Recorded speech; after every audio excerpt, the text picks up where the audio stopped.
시청자 여러분 안녕하십니까? 프레스룸 라이브입니다. 오늘은 미국계 사모펀드 론스타 이야기부터 해보겠습니다. 우리 정부와 국제 분쟁을 벌였었는데요. 우리가 이겼습니다. 오늘 경제 라이브 이 소식부터 얘기하겠습니다. 송원재 서울시립대 경제학부 교수, 고란 경제전문기자 함께합니다. 어서 오세요. 네, 안녕하세요.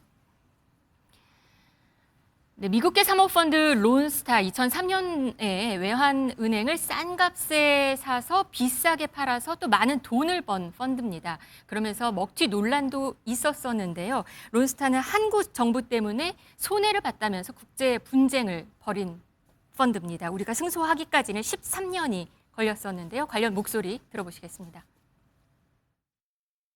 국제 투자 분쟁 해결센터 ICSID의 론스타 ISDS 취소위원회로부터 대한민국 승소 결정을 선고받았습니다.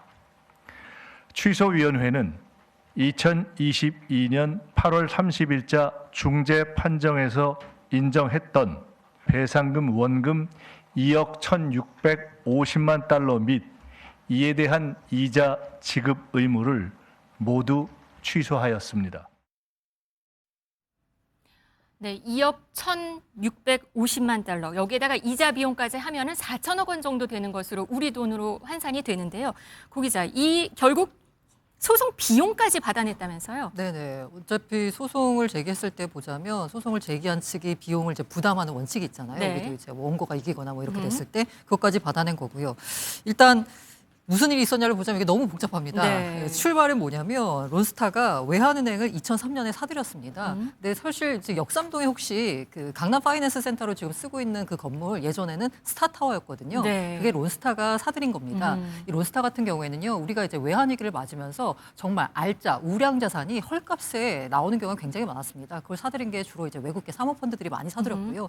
그 중에 하나 이제 론스타가 이제 외환은행을 사들였고요. 네. 이때 헐값으로 샀다, 뭐 이런 말이 많이 나왔습니다. 도 그럴 것이 론스타가 외환은행을 사들이고 나서 9년 뒤에 불과 9년 뒤에 4조 6천억 원치 차익을 남기고 팔았거든요. 그러니까 3배 정도의 맞습니다. 차익을 남긴 거죠. 이걸 이제 하나금융지주가 샀고요. 네. 지금 네. 이제 외환은행과 하나금융이 이제 합쳐져가지고 하나금융지주 하나에 들어간 거고, 그래서 이제 먹튀 논란이 있었습니다. 그런데 이제 론스타 입장에서는 억울하다라는 겁니다. 이게 뭐냐면요, 처음에 이제 론스타가 HSBC에다 자기 외환은행을 팔려고 했어요. 그런데 이게 무산이 됐습니다. 우리 정부 반대로. 그러고 있다가 그 다음에 이제 하나은행에다 팔려고 했는데 이게 2010년에 지분 매매 계약을 체결했는데 우리 정부가 승인을 지연을 했다. 그래서 12년에 계약을 체결하게 됩니다. 그래서 하나금융지주와 팔 때 원래는 4조 6,880억 원에 팔기로 했었는데 이게 승인이 지연이 되면서 3조 9,156억 원에 팔아서 손해를 봤다라고 해서요. 19년에 ICC라고 국제상공회의소 거기에다가 재판을 제기합니다. 네. 근데 거기서 보자면 외환은행을 매각하는데 한국금융위원회의 개입이 있었다는 부분이 사실로 인정이 됐습니다. 요 사실로, 네. 사실로 인정이 된 걸 들고서 이번에는 국제투자분쟁 해결센터로 간 겁니다. 여기에서 우리나라 정부의 반대 때문에 우리가 손해를 봤다라고 제기를 했었고요. 이에 대해서 첫 번째 결정이 뭐냐면 2022년에 나온 결정인데 한국 정부는 론스타에 2억 1,650만 달러를 배상해라라는 판정이 나왔고요.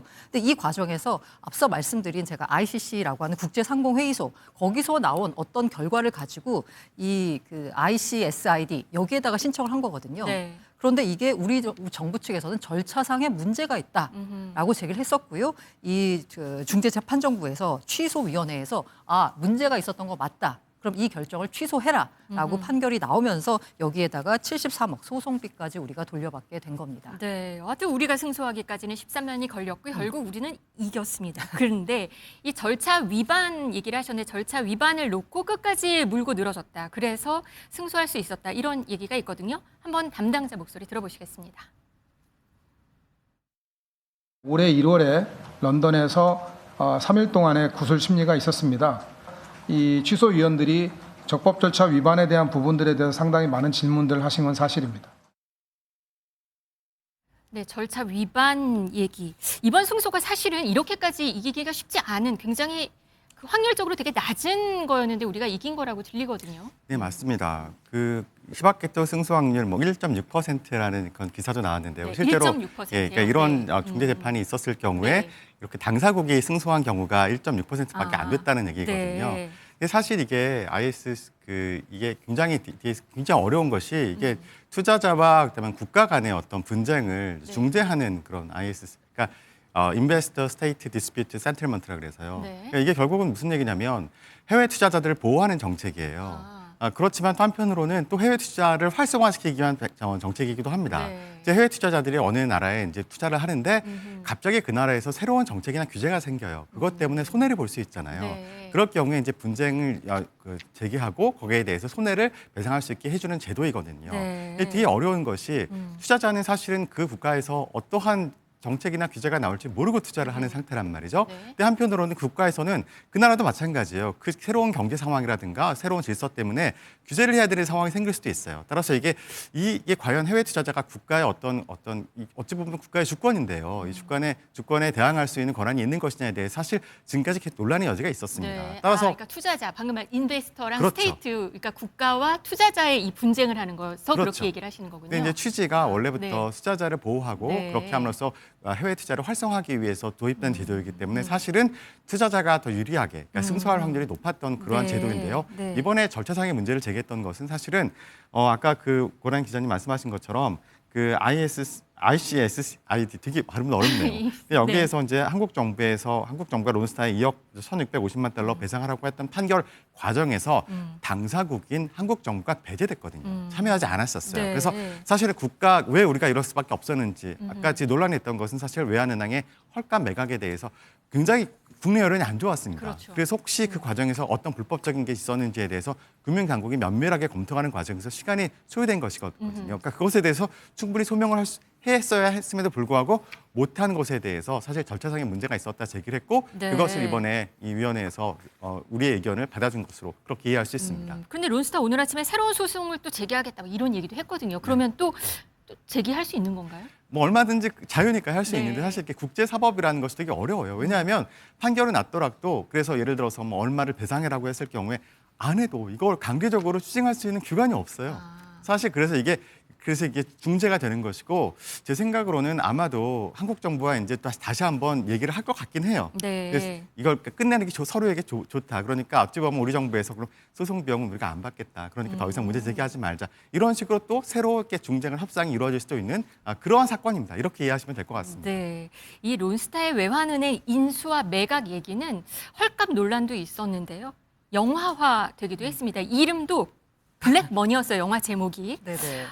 그러니까 영화가 허구라도 해도 뭔가 몰입감이 높은 이유는 어쩌면 일정 부분 현실을 반영하고 있기 때문이잖아요. 네. 이 사건이 정말 오랜 22년, 그러니까 2003년으로 거슬러 올라가니까 22년 됐네요. 네. 근데 영화가 어쨌든 간에 사실에 기반이 했다고 하더라도 허구이기 때문에요. 네. 거기 나온 영화 내용을 모두 믿는 거는 조금 무리가 있는 것 같고요. 영화 속에서는 너무나 이 이른바 정부 관계자들을 약간 악의 축처럼 묘사가 된 부분이 네. 좀 아쉬운 부분이긴 합니다만은 어쨌든 그 외환은행 헐값 사건 논란을 다시 한번 그 시장의 여론으로 아까 부상하게 만든 영화다라고 말씀드릴 수 있을 것 같습니다. 네, 이번 상황에 한동훈 전 대표도 좀 등판을 했습니다. 이번 승소 결정이 알려진 이후에 본인 페이스북에다가 또 이런 론스타 소송 대한민국 승소 이런 글을 올렸습니다. 저는 어떻게 해석을 해야 될까요? 너무 긴 이슈여서 이렇게 된 걸까요? 네, 이게 왜 그러냐면요. 이제 본인이 이제 법무부 장관을 할 당시에 이게 판결 결과가 나왔습니다. 지금 한 4천억 정도가 되는데 앞서 말씀드린 대로 이거를 다시 취소 결정을 냈을 때 받아들여지는 경우가 1.6% 확률이라고 하잖아요.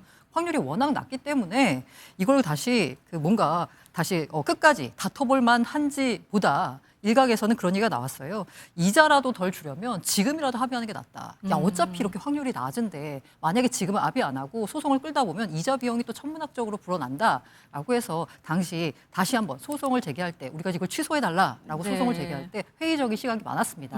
당시 법무부 장관이었던 한동훈 장관이 밀어붙였던 사안이거든요. 이 때문에 아마 본인이 이렇게 페이스북에다가 직접 네. 대한민국 승소라고 글을 올린 게 아닌가라는 생각이 듭니다. 누구의 공일까 뭐 이런 얘기를 하는 것 같습니다. 론스타 론스타. 이런 해결되지 않은 이런 론스타 이외의 다른 큰 분쟁들도 아직 또한 6건 정도 있다고 해요. 네, 그렇죠. 사실 제일 우리에게 관심사는 그때 이제 삼성물산과 제일모직 합병 과정에서 엘리엇이 그러니까 그 아이스 여기에다 또 뭔가 중재 재판을 소송을 걸었거든요. 네. 이 금액이 사실 상당히 큽니다. 이게 어떻게 될지가 사실 굉장히 중요하고요. 여기에는 네. 뭐 그 당시에 뭐 정부에서 국민연금공단에서 압력을 가해서 삼성물산의 주가를 좀 하향 평가하는 방법으로 이렇게 합병이 진행되는 과정에서 그 엘리엇이 손해를 봤다. 사실 이 내용이거든요. 네. 근데 여기에 대해서 아직 그 전문가들의 입장은 아마도 우리가 조금 불리하다. 사실 이렇게 지금 예견하고 있거든요. 네. 그렇긴 한데 이번 아무튼간에 이런 론스타의 과정에서도 우리가 이길 거라고 예상한 사람들 별로 없었거든요. 이것이 어찌 보면은 향후 우리 분쟁에서도 조금 더 긍정적인 기회를 갖게 하는 그런 바로미터가 되지 않을까라는 생각을 해봅니다. 한국이 이렇게 승소하게 된 계기 아니면 그 영향력 이거는 우리나라 좀 요즘에 국력이 좀 많이 올라간 이런 영향도 있는 건가요? 저는 이거 무시할 어떻게- 수 없다고 생각합니다. 그러니까 제가 싸이의 어떤 강남 스타일 열풍을 봤을 때만 해도 네. 그게 일시적일 거라고 생각을 했는데요. 지금은 뭐 한류라는 것이 뭐 K-팝을 통해서 전 세계적으로 많이 확산이 돼 있잖아요.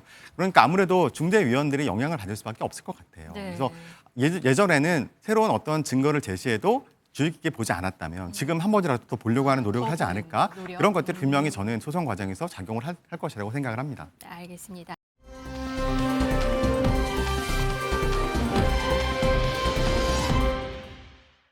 중동으로 한번 가보도록 하겠습니다. 이재명 대통령 지금 UAE를 국빈 방문 중이고요. 어제는 정상회담을 했고요. 눈길 가는 공식 환영식 그 영상이 있어서 한번 같이 보시면서 이야기 나눠보도록 하겠습니다.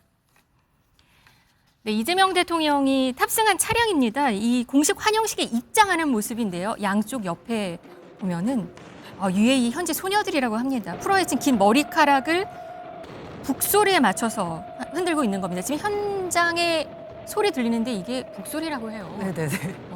사실 이게 엄청 의미가 클 거라고 해요. 영상만 보면 사실 뭐 하는 거지 싶은 생각이 들 텐데요. 이게 그 긴 머리카락을 북소리에 맞춰 좌우로 흔드는 모습이 이게 귀한 손님에게 영적인 축복을 내린다라는 의미가 있는 전통 공연 아얄라라고 합니다. 그러니까 네. 이건 정말 귀한 손님한테 그러니까 이재명 대통령에게 영적인 축복을 내린다는 의미가 담겨 있다라고 보시면 될 것 같습니다. 네. 보시면 아시겠지만 대통령궁 입구에서부터 낙타와 기마대가 일렬로 도열해서 이재명 대통령을 맞았고요. 이 국빈 자격으로 이동하는 동안 외국 국가 원수에게 최고 수준의 의존으로 여겨지는 예포 21발 발사가 이루어지기도 했습니다.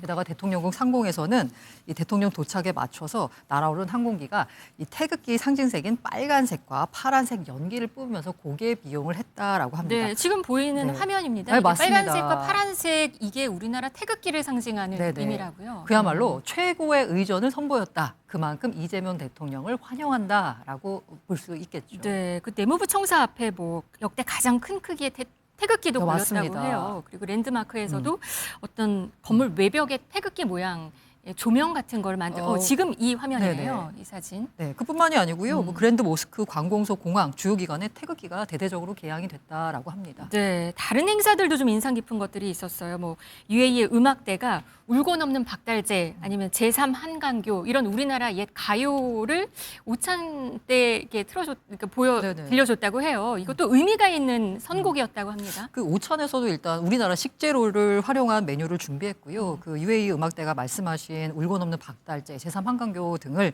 옛가요를 연주했는데 이게 울고 넘는 박달재가 그냥 한 게 아니고요. 대변인 말에 따르면 영부인의 고향이 충북입니다. 충북에 있는 박달재를 소재로 한 노래다. 또 제3 한강교는 한국과 UAE 사이를 잇는 다리 를 상징하는 의미로 그런 뜻에서 연주를 했다라고 합니다. 네. 이걸 보면은요, UAE 측에서 우리나라를 그 이재명 대통령 방문에 대비해서 얼마나 치밀하게 연구를 했는지를 다 알 수 있다라고 볼 수 있죠. 지금 또 화면 보시면은 김혜경 여사가 공연 도중에 눈물을 흘리는 모습도 있었는데요. 손수건을 옆자리에 현지 인사가 이렇게 건네서 주는 모습도 좀 관찰이 됐습니다. 네. 포착이 됐는데요. 여하튼 지금 준비도 좀 세심했고 예우도 최고 수준으로 지금 대우한 걸로 보입니다. 네. 그 아까 그 긴 머리 휘날리는 모습을 보니까요. 예전에 그 트럼프 대통령이 일기 때 그때 UAE 방문했을 때도 똑같이 저렇게 환영을 해주셨는데 트럼프 맞아요. 트럼프 대통령 굉장히 깜짝 놀랐던 네. 그런 표정이 맞아요. 네. 생각이 납니다. 그러니까 지금 이 정도로 사실 대한민국의 위상이 국제사회에서 크게 올라갔다라는 하나의 방증이 아닌가라는 생각이 들어요.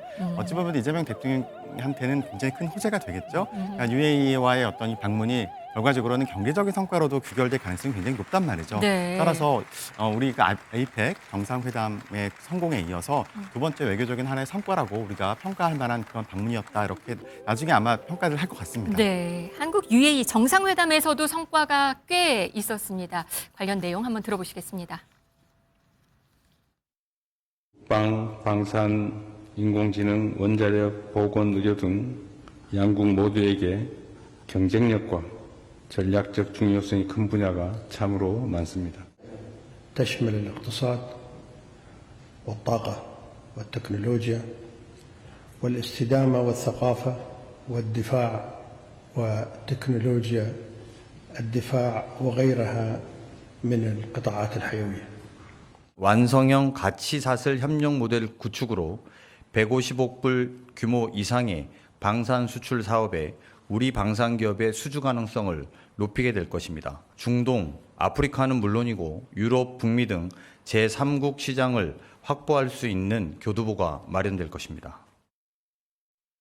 네, 방산 수출 이 얘기도 있었고요. 또 세계 최대 규모의 AI 인프라 구축하는 UAE의 스타게이트 프로젝트에도 공동 추진한다 이런 얘기도 들립니다. 네, MOU를 맺었는데요. UAE가 추진한 200억 달러 규모의 AI 인프라스트럭처 구축 사업에 우리나라가 참여하기로 했습니다. 그래서 이번에 이제 우리가 MOU를 체결했잖아요. 그러면 앞서 말씀하신 그 미국 정부와 오픈 AI, 소프트뱅크가 주도하는 AI 인프라 구축 사업 스타게이트 이 UAE 프로젝트에 우리나라 기업들이 우선 참여할 수 있는 기회가 열리게 된 겁니다.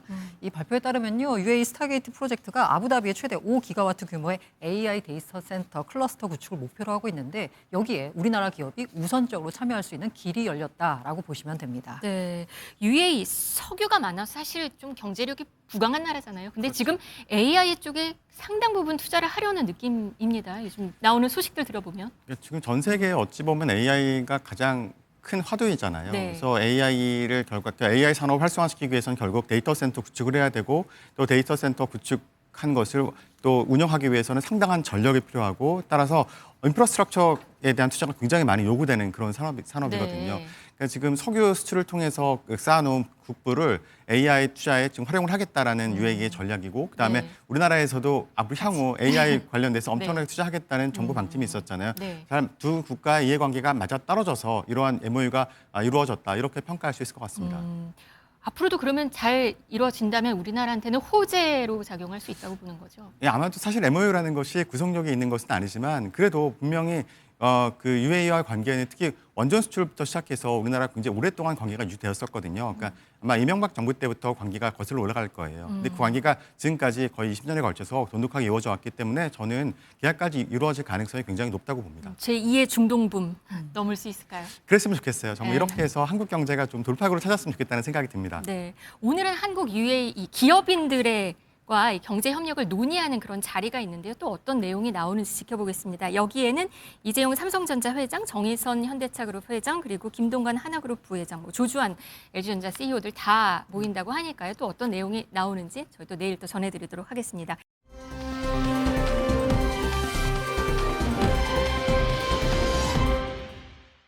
요즘 이재용 삼성전자 회장의 행보가 좀 눈에 많이 띕니다. 그런데 이번에는 안반이라고 하는 아시아 최대 갑부가 다음 주에 한국을 방문해서 이재용 회장을 만난다고 합니다. 이 안반이라는 인물, 인도 릴라이언스 그룹 회장인데 어마어마한 거부라면서요. 인도 진출의 알파와 오메가. 알파 오메가. 라고 네. 불립니다. 인도에 진출하고 싶으면 누구나 다 와서 이제 안반 회장을 만나고 가는데요. 네. 인구대국 인도죠. 여기서 에너지, 통신, 사업 분야에 진출해서 최대 규모의 그룹을 이뤘습니다. 세계 최대 규모의 AI 데이터 센터도 지금 현재 짓고 있는 걸로 알 수 있고요. 네. 사실 이게 얼마나 대단한 사람이냐가 우리 그 부자 순위로 좀 알아볼 수 있잖아요. 네네네. 포브스에 따르면요, 안바니 회장의 재산이 1,114억 달러, 우리나라 돈으로 162조 원 정도 됩니다. 우리나라 돈으로 162조 원의 네. 재산 규모다. 아시아 최고 부호고요. 세계 네. 수준으로 따지자면 15위에 해당합니다. 아. 앞서 제가 인도 진출의 알파와 오메가라는 말씀을 드렸잖아요. 네. 그래서 젠슨 왕, 엔비디아 CEO, 마크 저커버그, 메타 CEO, 순다 피차이, 구글 CEO, 인도 사업에서 기회를 잡기 위해서는 일단 안바니 회장부터 만나고 보는 그런 사람입니다. 네. 다음 주에 삼성전자 수원 사업장을 방문을 한다고 하는데 왜 방문을 하는 건가요? 이 릴라이언스 그룹의 이제 핵심 주력 상품이 이제 통신인데요. 네. 이동통신 사업을 갖고 있는데 가입자 수가 5억 명이 넘는답니다. 그러니까 이제 이게 인구가 너무 많으니까, 그러니까 결국에는 이제 차세대 통신 사업을 확장시키기 위한 통신이라는 것은 결국은 이제 AI 이 산업에서도 결국은 굉장히 빠르게 데이터를 전송하고 또 이것들이 또 처리되는 과정이 필요하잖아요. 따라서 이런 것들에 대해서 인도에서도 투자를 해야 되고 투자할 파트너를 지금 정해야 되는 상황인데 또 인도와 중국과의 관계가 그렇게 좋지 않단 말이죠. 따라서 어찌 보면은 새로운 어떤 파트너를 찾기 위해서 한국을 찾은 것이 같고요. 그다음에 이 정도 되는 인물이 사실은 어느 국가에 가서 어느 회사에 간다고 하면 사실은 뭐 거의 계약이 이루어지는 성사 단계다라고 네. 사실 해석들 하거든요. 우리나라까지 온다 이러면 그렇죠. 괜히 오진 않으니까요. 네. 따라서 무엇인가 또 삼성전자에서 새로운 어떤 그 계약에 대한 이런 사업 성과를 또 발표하지 않을까라는 기대를 해보게 됩니다. 지금 화면에 보이고 있는 저 그림이 아마 막내 아들 결혼식이었던 것 같아요. 초호화 결혼식이었다고 해서 저희도 한번 보도해드린 바가 있는데 거의 다보스 포럼급 혼인 행사도 행사에 1,000억 원 넘었고 인물들도 초대된 인물들도 정말 화려했었거든요. 네. 이재용 회장도 이때 네. 인도 의상을 입고 또 참석을 하기도 했습니다. 사실 이재용 회장은요, 그 아까 막내 아들 결혼식이라는 말씀을 드렸는데 네. 24년 열린 그에 앞서서 18년에 회장 딸이 결혼했습니다. 아. 19년에 장남이 결혼했고요. 그리고 24년에 막내 아들 3명의 결혼식에 전출했습니다. 모두 다 모두 다 갔군요. 나갔습니다. 와. 모두 다 가서요. 네. 왜 이렇게 가냐라고 보자면 아무래도 그 인도와의 뭔가 사업 진출을 위해서는 안바니 회장과의 네트워크가 효과를 발휘하거든요. 그래서 이번에 안바니 회장이 수원 사업장 방문을 두고서 아까 말씀하신 통신 장비 부분에서 아마 삼성이 지금 반도체에 잘 나가고 있고요. 파운드리 관련해서는 지난번에 그 테슬라와 뭔가 칩 공급 계약을 맺으면서 다시 한번 도약의 계기를 마련했고 이 사실 네트워크 분야가 조금 삼성이 뒤지는 부분이었거든요. 네. 화웨이 쪽에 좀 밀려가지고 그런데 이번 안바니 회장 방문을 통해서 이 네트워크 쪽에 한번 산업이 이번에 좀 뭔가 도약하는 거 아니냐라는 기대감이 있습니다. 그러면서 일각에서는 이 이재용 회장의 네트워크 경영이 드디어 빛을 발하는 거 아니냐라는 얘기도 나오고 있습니다. 네트워크 경영이요. 네, 그러니까 JY 네트워크 이렇게라도 표현을 또 하기도 하더라고요. 인맥이 되나 봐요. 결국은 그 선의 어떤 그 이건희 회장은 결국 메시지를 통해서 무엇인가 삼성전자의 경영을 이끌었다고 하면 이재용 회장은 저런 식으로 이렇게 네트워크를 쌓아서 네. 본인이 직접 누군가를 만나고 와서 사업 성과를 얘기하고 이런 식으로 해서 결국은 이 삼성전자를 이끌어오고 있거든요. 그러니까 이것을 어찌 보면 네트워크 경영이라고 해도 JY 네트워크 경영이라고 해도 우리는 아닌 것 같다는 생각이 듭니다. 네.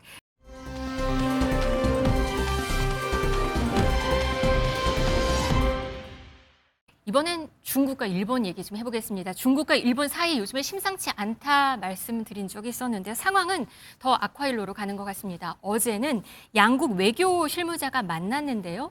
갈등의 골만 더 확인하는 그런 상황이 됐습니다. 게다가 회담 직후에 이 모습이 담긴 영상이 공개되면서 논란이 일고 있습니다. 이게 인민복 차림의 남성은 중국 외교부 국장이고요. 네네. 주머니에 손을 넣은 채 내려다보면서 말을 하고 있고요.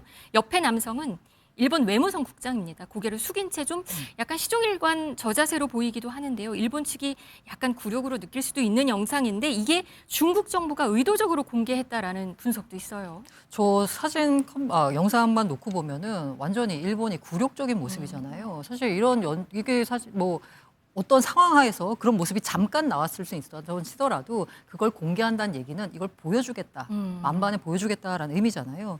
이 일본이 굴욕으로 연길 수 있는 상징적인 장면을 중국 정부가 의도적으로 공개하면서 중일 갈등 측면에서 중국이 선기를 잡겠다라고도 볼 수 있습니다. 네, 중국은 또 일본 제한령, 이른바 그러니까 한일령을 좀 강화하는 모습이기도 하는데요.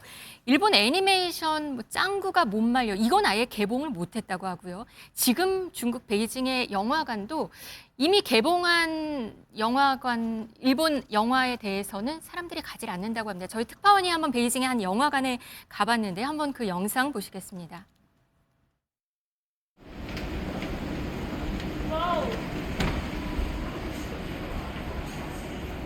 네, 베이징.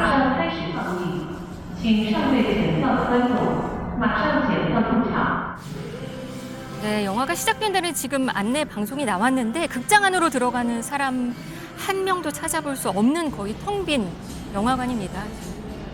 정말 베이징은 이런 상황인 것 같습니다. 텅 비었어요. 아무도 좌석을 갖고 있지 않네요. 네. 이게 일본 영화 개봉한 이미 개봉해 있는 괴멸의 귀멸의 칼날이요. 네. 사람이 없어요. 네. 귀멸의 칼날이 아마 국내에서 올해 개봉한 영화 중 가장 많은 관객이 든 걸로 알고 있거든요. 네. 전 세계적으로 인기를 끌고 있습니다. 그런데 귀멸의 칼날 중국 매출이 하루 만에 133억 급감했다라고 합니다. 사실 중국 같은 나라는요, 중앙정부가 통제하는 국가잖아요. 그러다 보니까 중앙정부의 메시지가 일본과 관련된 모든 상품, 서비스 하지 말아라라는 메시지를 계속 내보내고 있잖아요. 이런 상황에서 그 중국에 있는 개인이 일본 영화를 보러 간다는 것은 상상하기도 어려운 일이죠. 그냥 가지도 않나요? 네네. 영화를 보러 아무도 안 가요? 저도 저건 좀 놀랍습니다. 사실 뭐 중국 정부에서 통제하지 않았다면 저런 일은 없을 것 같기도 하고요. 네, 그런데 어쨌든 간에 그 일본에서 중국의 자존심을 건드린 것도 사실이고 거기에 아마 중국 국민들이 자발적으로 저렇게 정부의 캠페인 어찌 보면 동참한 게 아닌가라는 생각이 듭니다. 네, 일본 여행도 안 간다고 합니다. 여행 취소도 그렇게 잇따르고 있다면서요? 왜 제가 일전에 월요일 날 말씀드렸잖아요. 중국 국영 이제 항공사에서 일본행 티켓 취소하면 우리 취소 수수료 안 받겠다라고 했잖아요. 네. 실제로 그러고 보니까 한일영의 일본행 항공권 50만 장이 취소가 됐습니다. 그런데요, 사실 일본에 있어서 수출 다음으로 뭐가 가장 큰 자동차 수출이 1등이잖아요. 네. 그거 다음으로 가장 많은 외화를 벌어들일 수 있는 산업이 바로 관광 산업입니다. 일본 관광 네네. 산업이요. 일본 전체 관광객 소비에서 그런데 중국인이 차지하는 비중은 25%에 달하고요. 그래서 만약에 2012년에 발생했던 센가쿠 열도 갈등 때만큼 중국인 방문이 급감한다라고 하면 경제 손실액은 2조 2천억 엔, GDP는 0.36%포인트 감소할 수 있다. 라는 예상치까지 나오고 있습니다. 네. 그만큼 지금 중국 정부의 강경한 대응이 일본 경제에 실질적인 타격을 미칠 수도 있다라는 우려가 나오고 있습니다. 네, 급감한 일본 여행 수요가 또 한국으로 오는 것 같다라는 얘기도 있습니다. 지난 주말 봤더니 중국에서 가장 인기 있는 여행지가 원래 일본이었는데 지금 한국으로 바뀌었다고요? 네, 중국 여행 플랫폼 취날이 17일 발표한 자료에 따르면요, 주말에 중국에서 가장 인기 있는 해외 여행지가 일본이 아니라 한국으로 집계가 됐습니다. 네. 그동안은 일본이 1위였거든요. 그런데 한국이 1등이 됐고요. 우리나라가 반사이익을 얻고 있다라고 볼 수 있을 것 같습니다. 네, 지금 일본 과거 아베노믹스 생각하면서 다카이치 사나 일본 총리가 이제 새 총리가 되면서 경제도 많이 성장할 것이다라는 기대감도 있었거든요. 근데 지금 중일 갈등부터 삐걱이 되고 지금 일본 경제도 그렇게 좋지 않은 것 같습니다.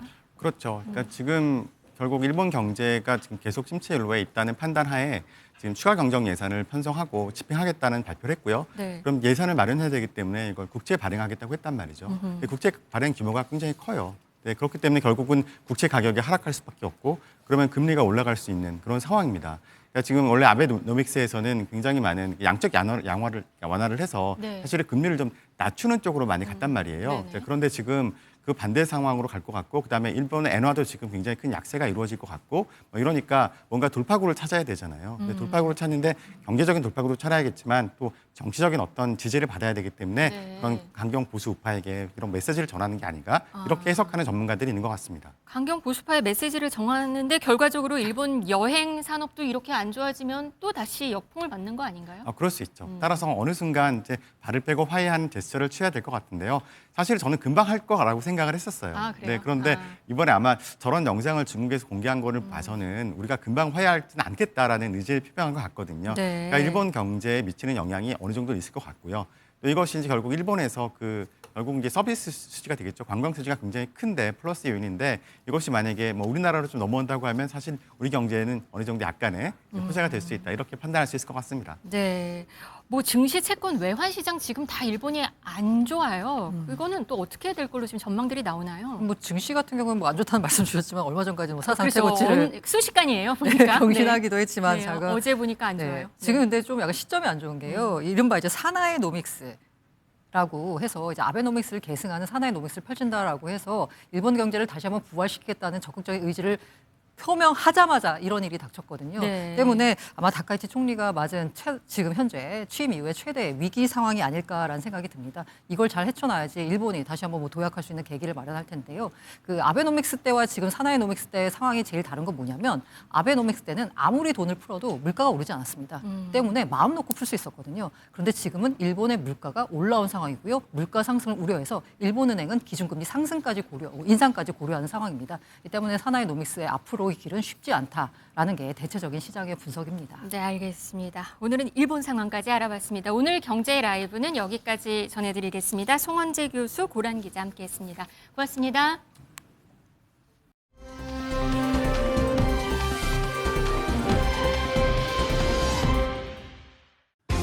계속해서 뉴스 라이브입니다. 실시간 관심을 끌고 있는 화제의 뉴스들 지금부터 하나하나 만나보시죠. 막바지로 향하고 있는 김건희 여사의 재판, 조금 전에 10차 공판이 시작됐는데요. 특검이 재판의 방송 중계를 신청한 바 있죠. 재판부가 재판 개시부터 서등조사 전까지만 일부 중계를 허용했습니다. 국민의 알 권리 보장 차원이라는 특검 측의 요구와 모욕죽이다라는 김 여사 측의 입장이 첨예하게 대립해왔죠. 제3자의 법익 침해, 또 피고인의 반론권도 국민의 알 권리와 함께 보호돼야 된다. 여기에 따라서 일부 과정은 공개하지 않기로 했습니다. 한편 김 여사의 오빠 김진우 씨에 대한 구속영장 실질 심사도 조금 전 같은 시각에 시작됐습니다. 김 씨는 양평 공흥지구 개발 특혜 의혹에 모친 최은순 씨와 함께 연루가 돼 있죠. 이르면 오늘 오후 그 결과가 나올 전망입니다. 구속기로에선 김 여사의 오빠 김진우 씨 얘기했고요. 종묘와 한강버스, 감사의 정원, 이른바 3종 세트로 김민석 총리가 오세훈 서울시장을 정조준해왔죠. 오 시장이 반격에 나선 걸까요? 우선은 종묘 재개발 얘기입니다. 서울시의회 시정 질문에 답변자로 나서서 3D 이미지로 만든 가상도를 공개했습니다.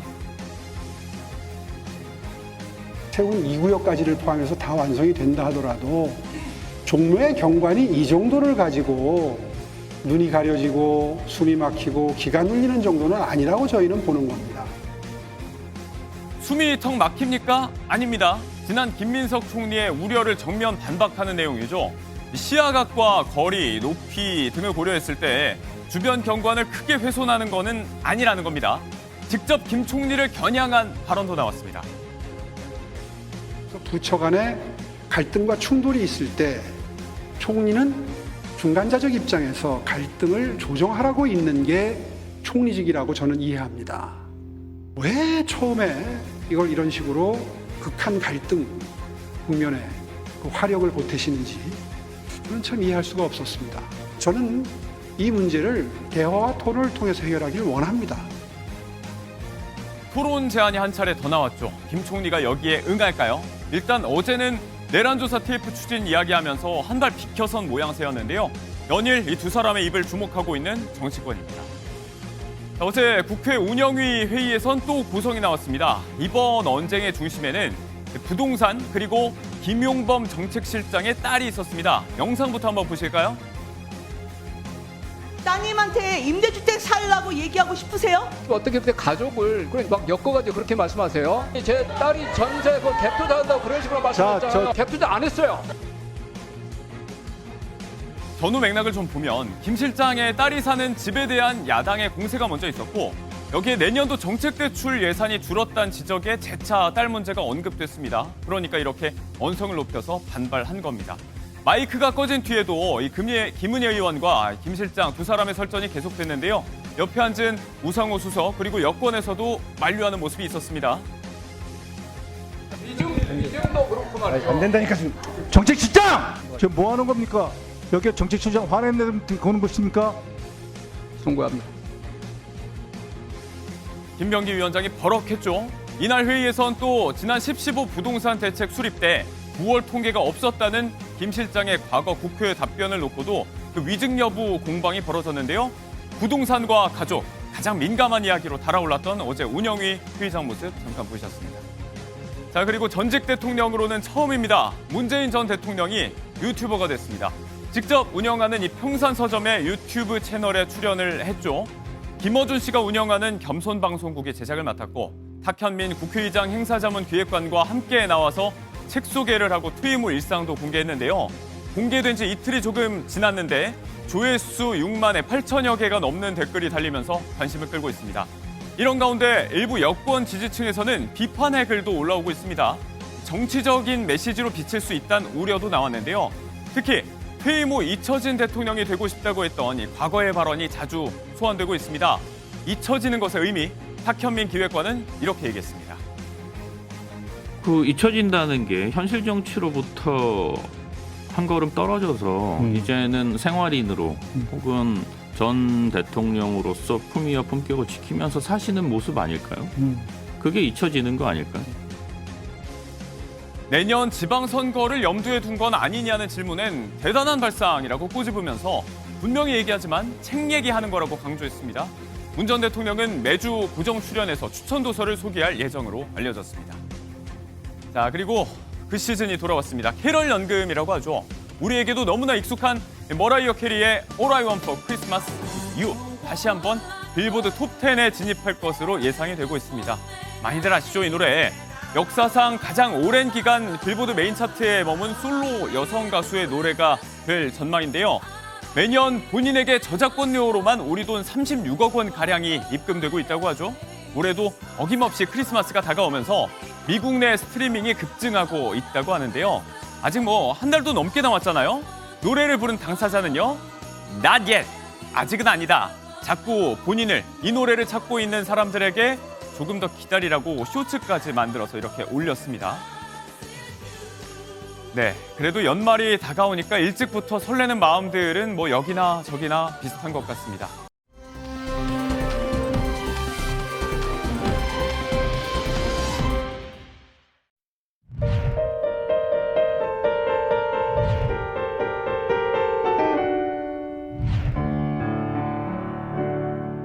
이건 첫 번째 레슨.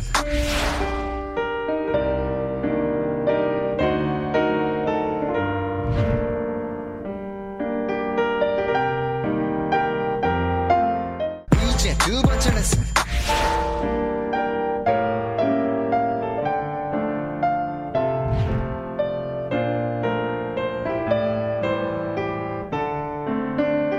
드디어 세 번째 레슨.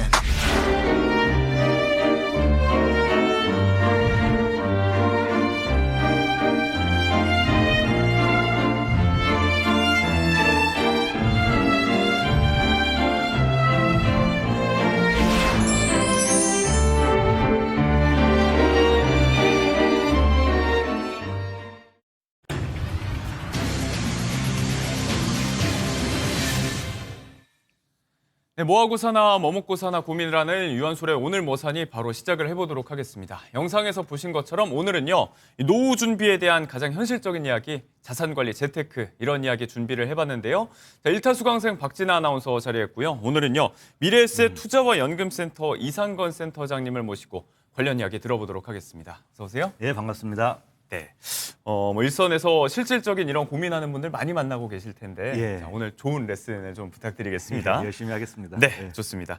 일단 이 이야기 먼저 해보겠습니다. 재테크 하려면 출발하기 전에 일단 종잣돈, 시드머니가 있어야겠죠. 예. 단적으로 1억 원 모으고 출발해야 된다. 이게 출발선이다라는 이야기 많이 하는데 자, 1억 원의 의미, 이 9자리 숫자를 만든다는 것에 어떤 의미가 있는 걸까요?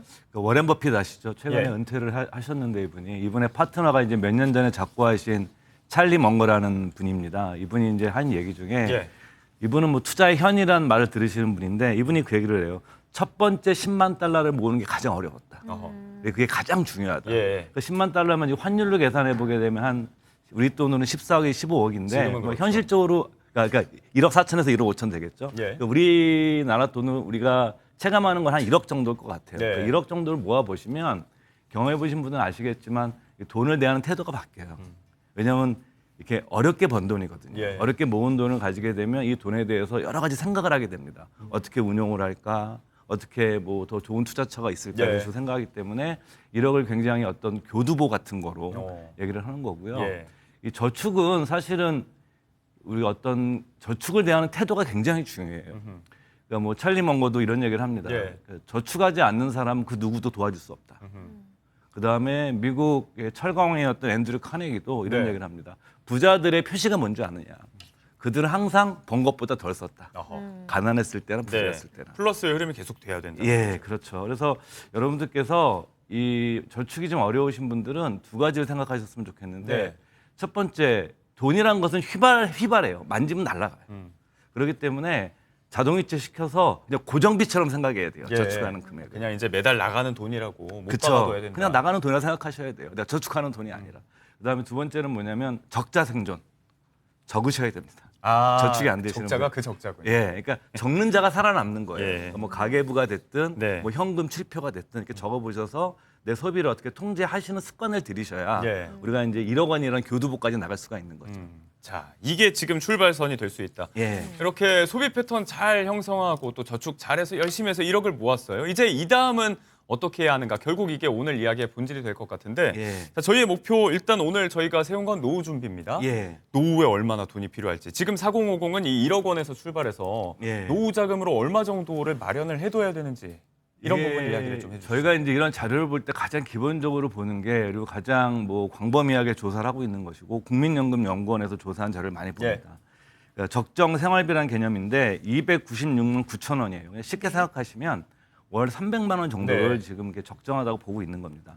그리고 요즘 유튜브 같은 데서 이제 실제 퇴직하신 분들을 만나서 인터뷰하는 것들을 네. 보더라도 300만 원 정도가 가장 많아요. 근데 이 더 엄밀하게 얘기하면 300만 원도 정답이 될 수는 없어요. 그래요? 왜냐하면 내가 어디에 사느냐, 그다음에 자기 인생의 가치관이 어떠냐. 각자의 환경과 또 그렇죠. 네, 내가 생활상이 퇴직한 후에 어떤 일을 할 것이냐. 그다음에 자녀가 독립해 있느냐. 이런 변수들이 개입되어 있기 때문에 예. 300만 원이라는 것은 그냥 표준적인 개념인 거고 네. 구체적으로 개인한테 가게 되면 더 다양해지는 거죠. 그래서 우리가 더 고민해야 되는 건 뭐냐면 노후의 재무 설계를 하는 것의 가장 큰 본질은 네. 현금 흐름이에요. 현금 흐름. 현금 네, 흐름. 캐시 플로우입니다. 네. 왜냐하면 죽을 때까지 현금 흐름이 마르지 않게 하는 거예요. 나는 살아있는데 돈이 다 떨어지면 그게 뭡니까? 그게 은퇴 파산이에요. 예? 이런 일이 많이 일어나게 네. 될 겁니다. 그래서 여러분들이 뭐냐면 내 인적 자본, 내가 네. 퇴직하더라도 계속 일을 할 수 있으면 네. 그게 인적 자본이거든요. 예를 들어서 여러분들께서 한 200만 원 정도의 급여를 받는 일자리 구하실 수 있으면 은행 예금으로 8억 원의 가치가 있는 거예요. 3% 기준으로 할 그렇게 때 접근을 할 수가 있는 세금 고려하지 않고. 예. 그래서 인적 자본 받으시는 국민연금, 뭐 그다음에 퇴직연금 있으실 것이고, 그다음에 내가 연금저축계좌에는 개인연금도 있으실 것이고, 네. 이런 것들을 다양한 수입원을 내가 바탕으로 해가지고 현금 흐름을 포트폴리오 짜서 내가 어느 정도의 현금 흐름을 만들어낼 수 있느냐.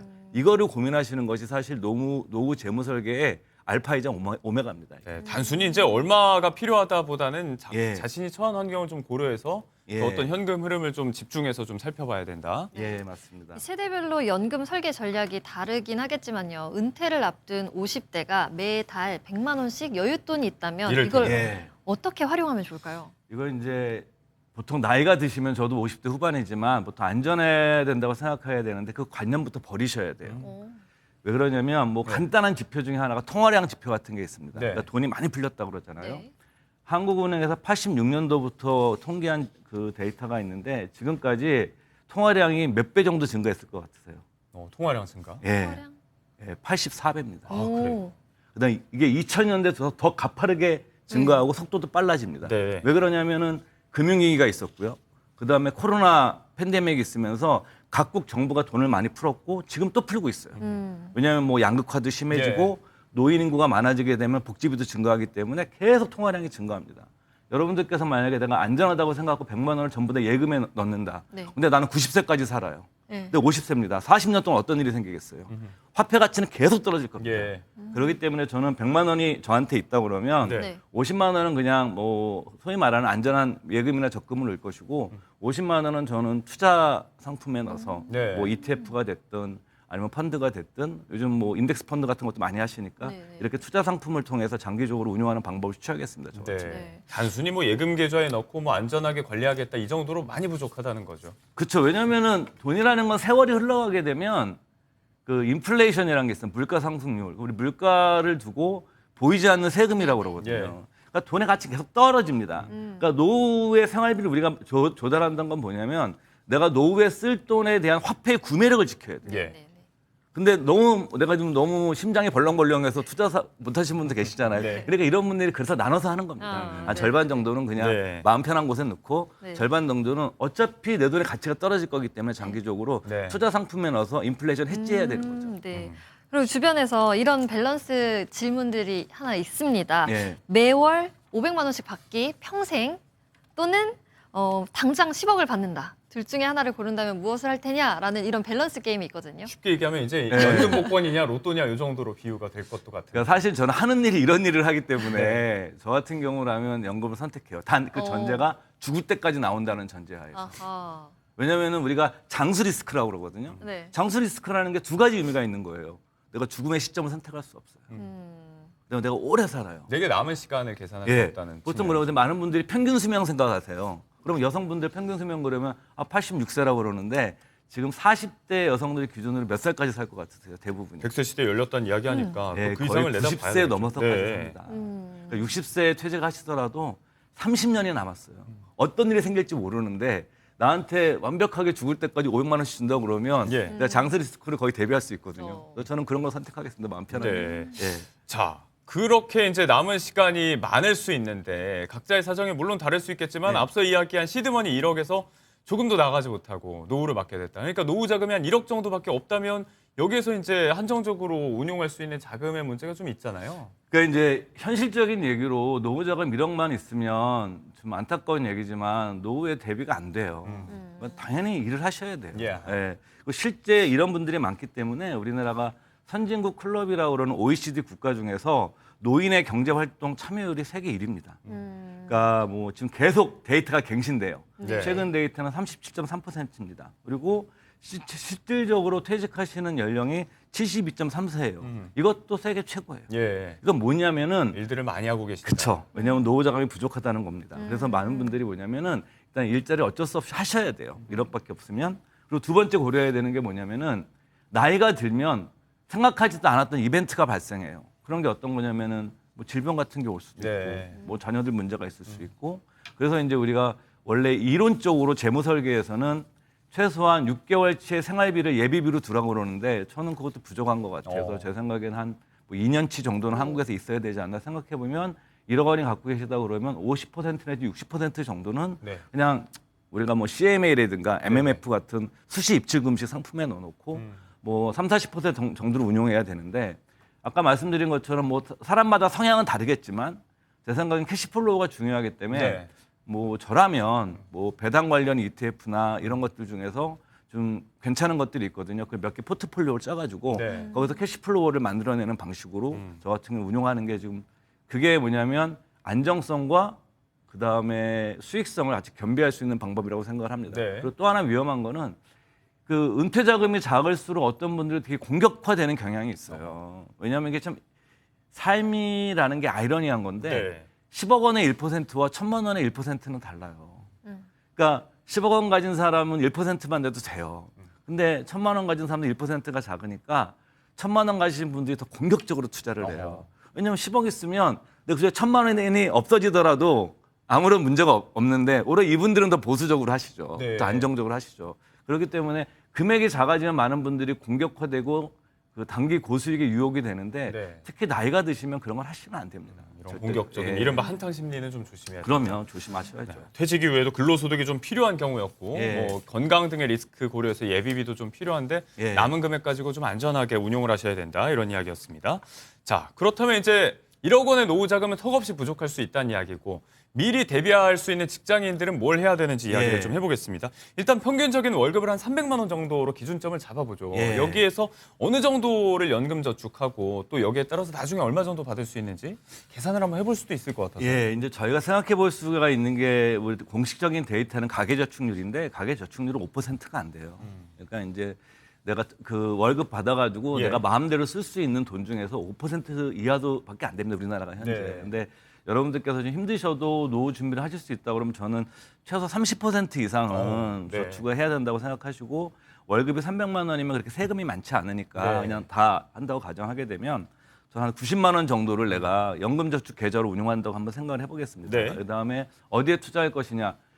저는 연금 상품은 뭐 제가 투자 회사에 있어서 그런 것이 아니라 장기적으로 물가를 따라가야 되기 때문에 네. 투자 상품을 하셔야 돼요. 개인 투자자분들이 참고할 수 있는 지표가 뭐 S&P 500과 같은 인덱스 펀드 같은 네. 겁니다. 이건 뭐냐면 그냥 시장 수익률이에요. 네, 그냥 가만히 지수에 따라서. 그냥 가만히 시장만 따라가는 거예요. 네. 그 S&P 500의 200년간 연평균 수익률이 8에서 12%입니다. 뭐 시점마다 조금씩 다르지만 네. 그다음에 중간중간에 10년씩 정말 고통스러운 시기도 있었지만 우리가 이제 8에서 12% 정도 지금까지 나왔는데 네. 8% 수익률로 한번 기준으로 삼아 보겠습니다. 이걸 내가 적립식으로 네. 20년간 넣는 거예요. 네. 그러면 이제 20년에 원금이 2억 1,600만 원이 됩니다. 그렇게 되고. 그러니까 총 수익은 2억 9,964만 5천 원 정도니까 약 3억 정도 돼요. 수익이 그만큼 나와요. 예, 5억 정도 됩니다. 네. 근데 만약에 이 돈은 그냥 3%, 요즘 3% 주는 예금도 별로 없거든요. 예. 3% 예금에다가 20년간 여러분들 넣었다고 가정하게 되면 2억 9,400만 원밖에 안 됩니다. 전체가 이제 예. 그 수익 굉장히 정도네요. 차이가 많이 납니다. 그래서 네. 여러분들께서 시장 수익률만 쫓아가는 상품에 투자하더라도 물론 이제 이게 보장된 건 아니죠. 예. 그렇지만 우리 역사적인 데이터는 그런 데이터를 보여주고 있기 때문에 하십니다. 그리고 여기에 국민연금을 내시잖아요. 네. 국민연금은 직장 다니시면은 그 새 전소득에서 내주는 겁니다. 세후소득이 아니라. 예. 그러니까 9%인데 절반은 회사에서 내주잖아요. 그다음에 여러분 퇴직연금을 가입하시면 퇴직연금은 여러분들 1년 연봉의 12분의 1하면 한 달치 월급을 적립해 줍니다. 네. 그러니까 퇴직연금 내 한 달치 월급 내 전체 연봉에서 세전 연봉에서 9%. 그다음에 연금저축계좌에서 여러분들이 뭐 90만 원만 이렇게 하시더라도 제 생각에는 젊으신 분들은 네. 오래 할 수 있어요. 그러니까 우리가 투자의 성과를 결정짓는 세 가지 함수는 뭐냐면 금액, 얼마나 금액이 크냐. 네. 두 번째 수익률. 세 번째가 시간입니다. 근데 가장 이 중에서 과소평가받는 게 시간이에요. 여러분들께서 젊으신 분들이 갖고 있는 가장 강력한 자산은 시간입니다. 시간을 활용하게 되면 내가 복리 효과를 극대화시킬 수 있습니다. 네. 그러니까 여러분들께서 뭐냐면 그 역사상 가장 위대했던 투자가 중에 하나는 존 템플턴 경이 한 유명한 얘기가 있거든요. 투자의 목적이 뭐냐? 세후 복리 예. 수익률의 극대화다. 그러니까 여러분들께서 연금저축계좌와 같이 이렇게 세제 혜택을 주면서 복리로 운용할 수 있는 이런 자산을 갖는 것 자체가 네. 가장 좋은 방법이라고 할 수가 있죠. 시간에 베팅을 해야 된다. 예. 반대로 이제 그럼 이렇게 열심히 넣은 연금저축이라든지 지금 3층 구조 이야기했잖아요. 예. 국민연금에 퇴직연금, 연금저축까지 이거 언제 찾아서 쓰는 게 타서 쓰는 게 좋을까 시점 고민도 많이 하실 텐데 예. 뭐 조기 수령이 가능한 국민연금도 있고 좀 나중에 받는 게 좋다는 얘기도 많이 하고 예. 어떤 쪽이 좋을까요? 그러니까 세 가지를 다 말씀드릴게요. 국민연금 같은 경우 이제 조기 수령 문제가 있습니다. 이거는 뭐냐면 최대한 5년 먼저 땡겨 받는 거예요. 그러면 1년당 공짜가 아니거든요. 네. 우리가 여러분들 뭐냐면 투자의 세계에서는 공짜가 없어요.